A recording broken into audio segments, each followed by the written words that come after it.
Welcome to Pig Pods. We give you actionable insight and stories behind real-life success wherever you go. Here are your hosts, Angelos and Mo.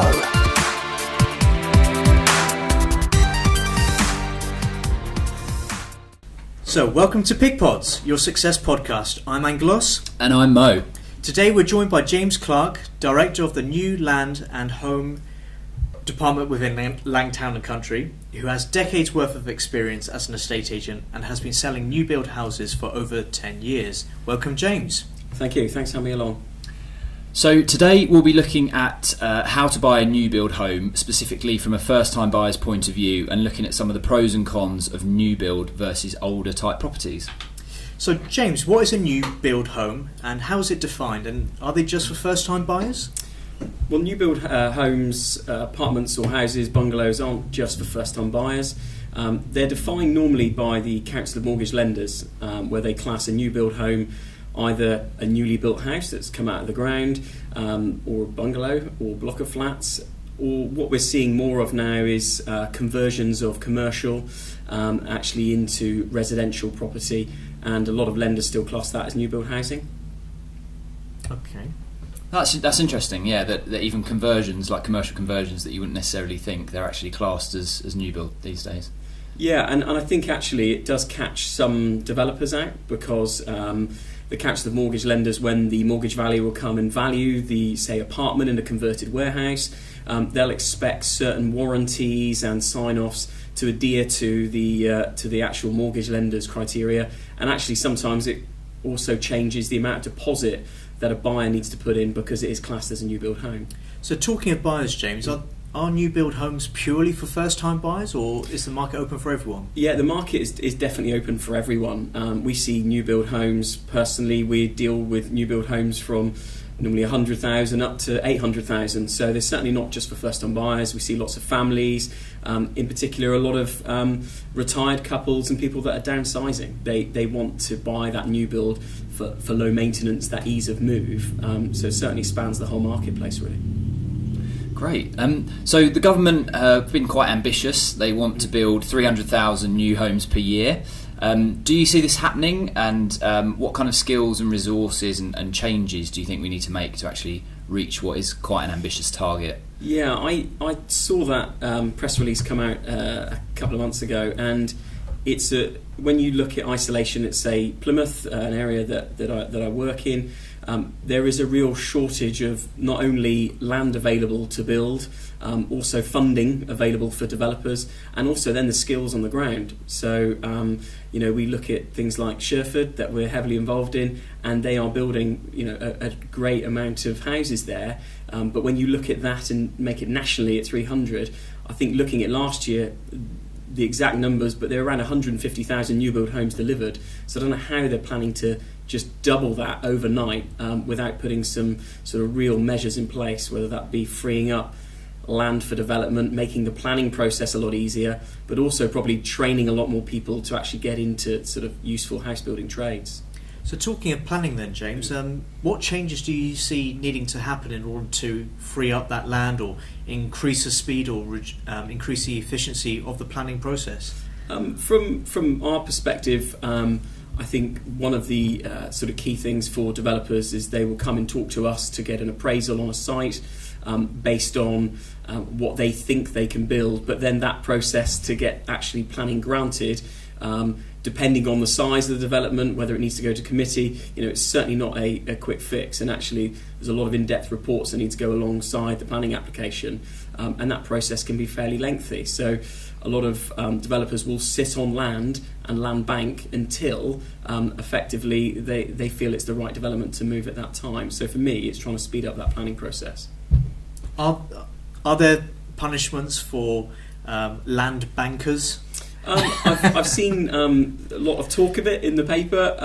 Have I seen it in practice? No, I haven't. I think the government are very keen to deliver new build housing, and I think also there are costs for developers with either whether it be Section 106 or SIL payments, and maybe there should be some sort of incentive to actually speed up the process of building houses by maybe reducing those amounts. If they bring it to the market within a certain amount of time, that might be another way of getting other developers to bring forward their housing stock. And you mentioned skills, potential skills shortage as well. Is that what you find with kind of big developers that are looking to do new build units? They're struggling to find the resources? Yeah, I think particularly in Plymouth there seems to be a real shortage of trades that can work on sites. From my experience on other sites that I've been on, they are bringing in trade from out of area to try and meet the demand for what they're building just in Plymouth. So I imagine that's happening nationally, which is going to slow up the release of new build stock.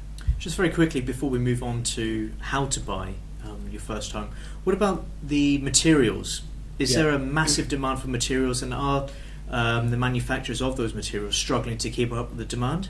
Yeah, certain projects that I've been involved in where we've been obviously focused on completion dates for buyers to move in, there's been delays on little things like beading to render walls, to insulation, and those things have cost us weeks, months because of the delay, because the next trade can't get in to deliver the house. So I think there is a national real uptake on all materials, and I think it's hard for suppliers to overnight double capacity when obviously the amount of demand increases.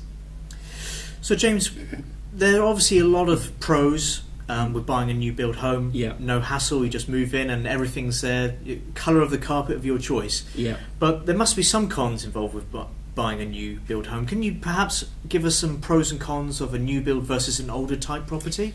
Yeah, I think new build doesn't necessarily suit everybody. Some buyers like to buy a house that needs renovation and they like to put their own stamp onto it. You would then not sort of put those buyers in the camp of a new build house because they want to do their own thing and actually renovate their own home.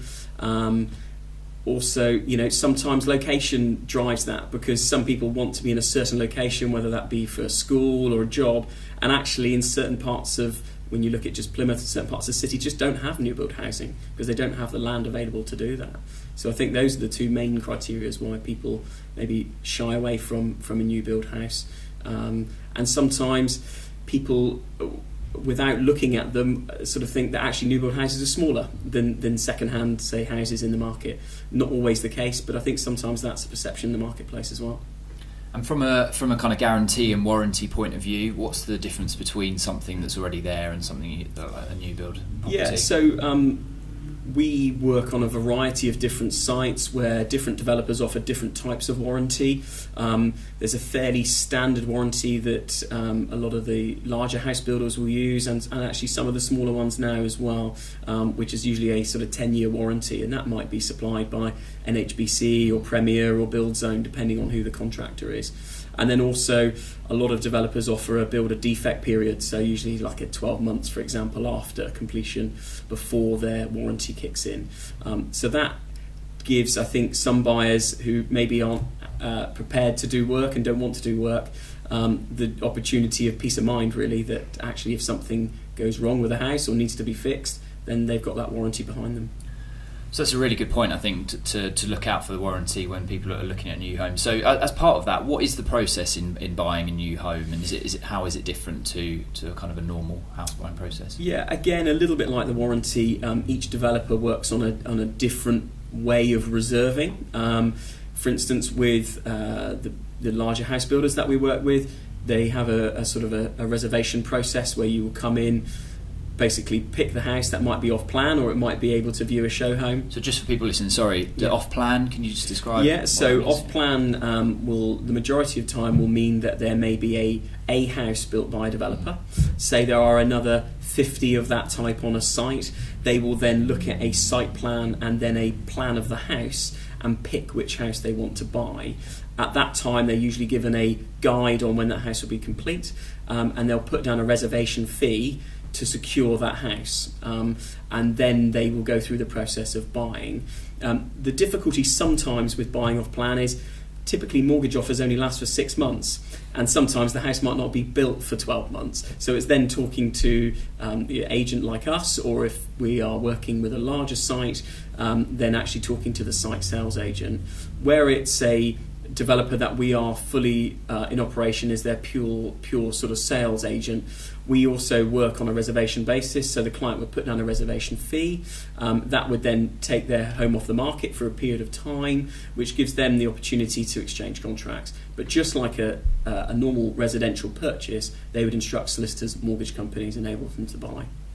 And depending on where you are in the country, you see you see a kind of trend of increasing house prices over time. Do you ever find that people that are buying and reserving off plan actually move into something that is worth more than they paid for it by the time they move in? I've seen that.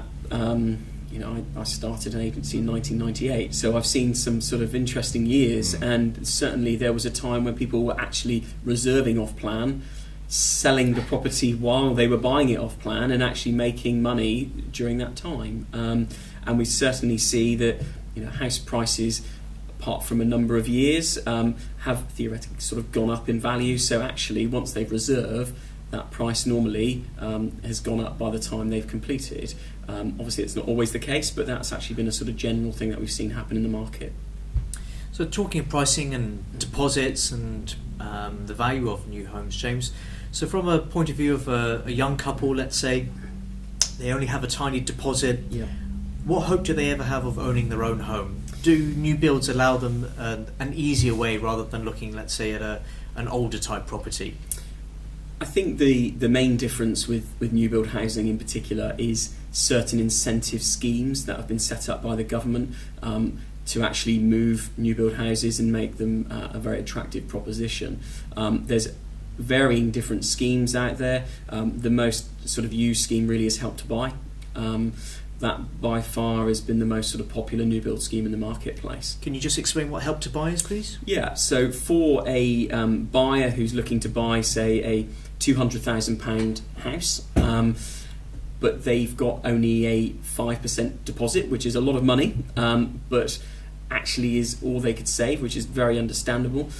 So what the government will then do is put in another 20%, so 40,000 effectively they will put into the purchase, and effectively then the actual buyer is then only getting a mortgage for 75%. What that's enabled the buyer to do is get very attractive mortgage rates, because effectively they've got a 75% loan to value, and enables them to get onto the ladder a little bit maybe quicker than what they were doing if they were then trying to buy a £200,000 house in the open market that wasn't a new build.